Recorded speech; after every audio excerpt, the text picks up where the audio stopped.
এই শিশুটি যেন দীর্ঘদিন সুস্থ শরীরে আমাদের মাঝে বেঁচে থাকতে পারে, সেই নিমিত্তে আমরা প্রার্থনা করেছি। পাশাপাশি তাদের পিতৃদেবী মাতৃদেবী সহ অনেকেই পৃথিবীতে আমাদের থেকে চলে গেছেন, তাদের সদ্গতির জন্য আমরা প্রার্থনা করেছি।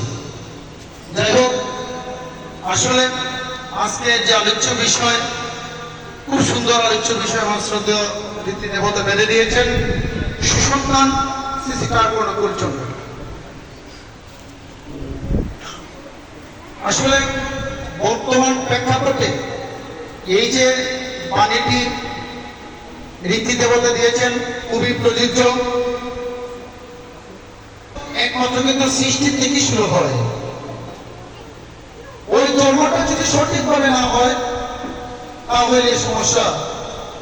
ওই শিশুটি মানুষ না হয়ে পশুতে পরিণত হয়, তার মধ্যে মনুষ্যত্ব থাকে না। আমাদের মাঝে উপস্থিত আছেন বিজ্ঞ আলোচকবৃন্দ, তাদের শ্রীমুখ থেকে আমরা আলোচনা শুনবো।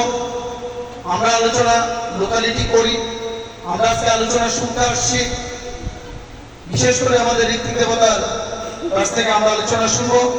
বর্তমান আজকে সকাল থেকেই খুব ব্যস্ত, বিভিন্ন অনুষ্ঠান সেবার মাধ্যমে সকাল থেকেই, পাশাপাশি যারা দূর দূরান্ত থেকে এখানে আসছেন, বিশেষ করে আমাদের মাধবপুর বেজুরা, অনেক দূর থেকে আপনারা আসছেন।